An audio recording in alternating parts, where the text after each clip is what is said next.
All right, guys, now we got the leg. Here's the leg in all of its majesticness.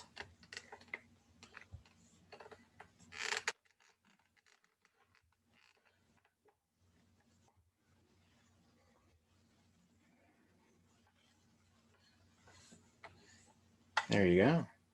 There's that sexy beast. All right, so let's get into it here. I'm just going to go and just kind of work around, just kind of start up top in the hip here and just kind of work my way down and around. Let me kind of get the... All right. So here's your gluteus maximus. I'm going to pull it away here and hopefully not kill myself. There we go. And here we have a couple muscle bellies, and they do a half decent job of kind of delineating these two. But here's one, and underneath it is two. This one right here would be the gluteus medius, and this would be the gluteus minimus. Then right here, this big yellow dude right here, here's your sciatic nerve. And piercing right underneath it is your piriformis muscle. So we got glute max removed, glute medius, glute minimus, piriformis. If I go around to the anterior side of the hip here, all right, we have a couple different muscle bellies, all right? And you can see one right here. You can see two right here, and you can see three. So there's three of them. This one here is the crest of the ilium, iliac crest. So this is on the iliac fossa. Here's your iliacus. This muscle belly right here, is on the front of the anterior aspect of your lumbar vertebra and comes down into the hips. This one right here is your psoas major. And this little one right next to it is your psoas minor. The iliacus and the psoas come together right around here in this region here and fuse. Booyah, sorry. And they become the iliopsoas. Some people don't even have a psoas minor, but it's right there.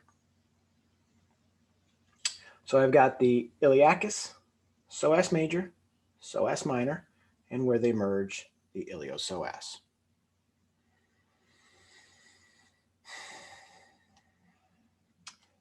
If I come on down here, I'll just start on the outside. I'll start on the lateral. Sorry, I'm going to use fancy terms.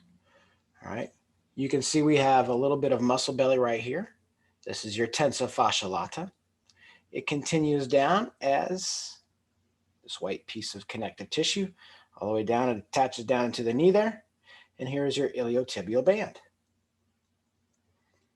If I come around the front here, we have the rectus femoris. Okay. Sorry. These are your quads. So right here is my rectus femoris.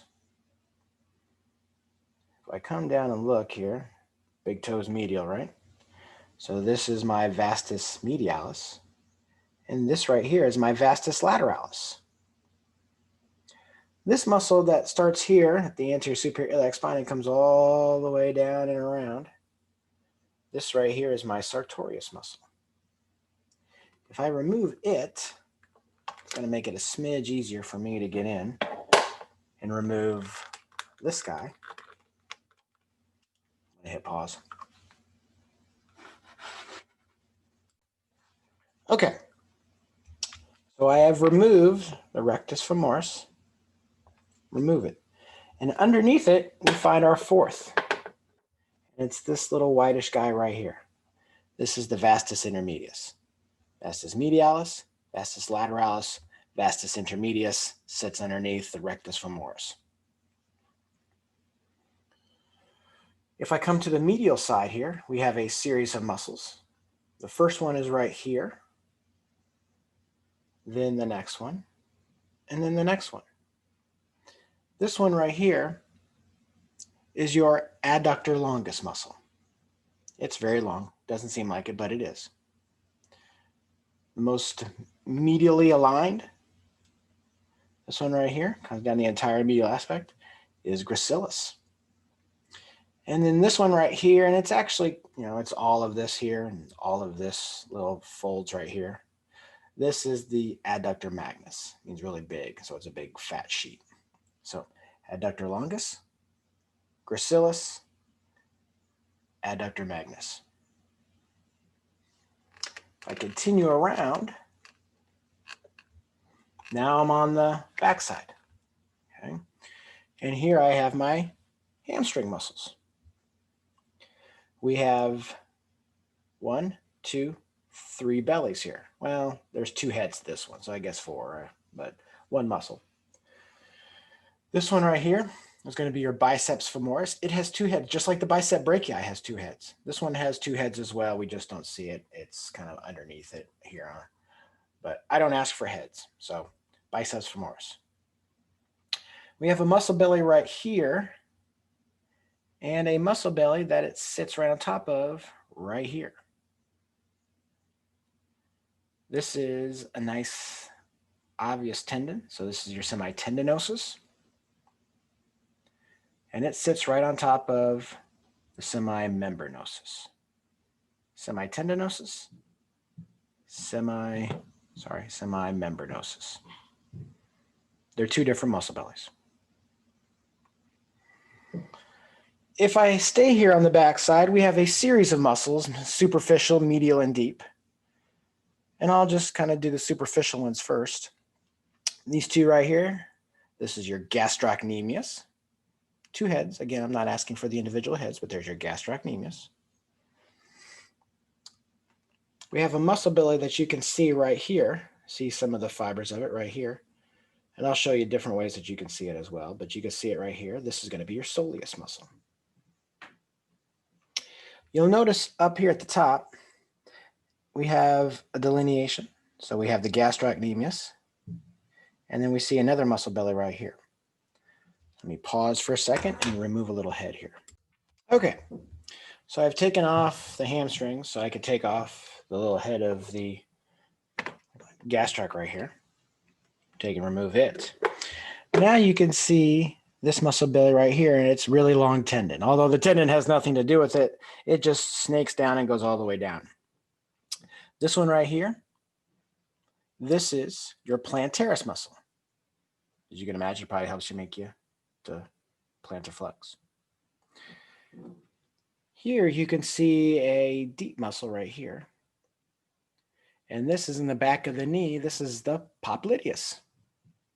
So you have the popliteus muscle, the back of the knee, and the plantaris muscle right there with this big old long tendon and little bitty head. If I stay on this backside here and remove all of this right here, again, this was gastrocnemius right here that my thumb is on. All of this muscle belly right there that I'm tapping with my thumb, that's the soleus as well. Remember I pointed out the muscle fibers right here on the side? Well, here it is as well. And if you look at this, all of this muscle. So the soleus is pretty big and thick. It's probably more powerful than the gastroc, even though you see those beautiful gastrocs.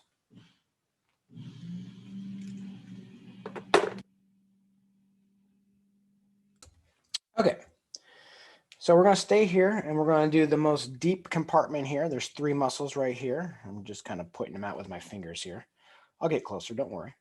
But to give you a frame of reference, there's the big toe. And for big toe, it's hallucis. Okay, and obviously the big toe is medial. The ankle works as a fulcrum. So this muscle here, you would assume goes right to the big toe, but it does not. It uses the ankle as a fulcrum so you can, go up and down on your toes. So this one comes down and goes down around the ankle and then actually spreads across and goes to all of the other digits, 2, 3, 4, 5. So this one right here is going to be your flexor digitorum longus. Flexor digitorum longus. If we come over here, this guy, this one's more lateral. So it comes down here and uses the thing and fulcrums down underneath and goes to the big toe. Here is your flexor hallucis longus, and it's obviously a flexor. Obviously a flexor of the digits. Okay. So this is working as a fulcrum. Flexor digitorum longus, flexor hallucis longus. Lastly, we have a muscle that's right here. Okay, I'm going to grab my pencil here. Here's the muscle belly right here. Okay, it's all this guy right here. This is deep and it's on the posterior aspect of the tibia. So it makes it the tibialis posterior. Tibialis posterior, flexor hallucis longus, flexor digitorum longus. All right, so if we come and look at the lateral aspect, we have the fibula, right? And we have a couple different muscles over here. We have a muscle belly right here, a very long tendon, and a muscle belly that's right underneath it right here. This one right here is my fibularis longus. And this one right here is my fibularis brevis. Now, some old school names for these ones, guys, was peroneus longus and peroneus brevis. So if you happen to see something online and it's talking about peroneal muscles, this is what they're talking about. It got changed a few years back. All right. So fibularis longus with the long tendon sits on top of fibularis brevis. If we go around here, around the outside, look in the middle here. Looking at the front, we have a muscle belly that comes down right here. And if you see it right there, there's its tendon, and you can see it goes to all of the digits there. So here is my, you guessed it, extensor digitorum longus. The ones on the front are my extensors, right? Here's my tibia. So this makes this one the tibialis anterior.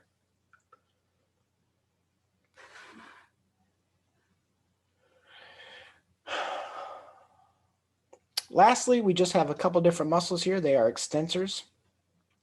We have extensor digitorum longus. We have an extensor digitorum brevis, and that's one right there. Oops, you probably can't see that. Let me reposition right there. Okay. Here's the muscle belly. Muscle belly. We have extensor digitorum longus and extensor digitorum brevis. The last one we got is over here on the foot. It is your extensor hallucis longus.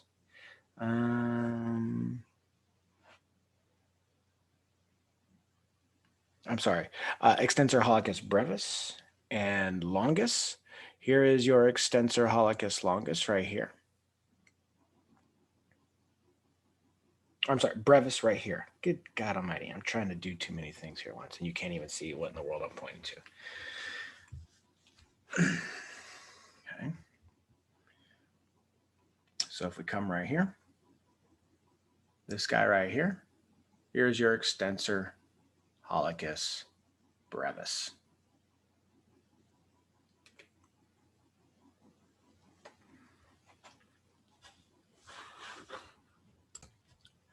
Last muscle.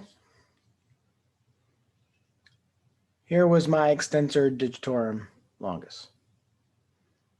If we take this muscle, if you come over here to the side, and I'm going to grab my pencil here, okay, you see the tendon right here, but then right underneath it, you see another tendon emerging, and there it is right there, separated, and it comes on down.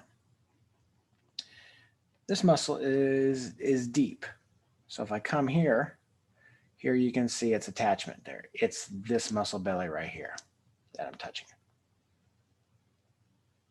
This one is my extensor hallucis longus. It has a long tendon. Whereas this right here was my extensor hallucis brevis. Short. The tendon's just right underneath in here. Okay. So we have my extensor hallucis longus right next to extensor hallucis brevis.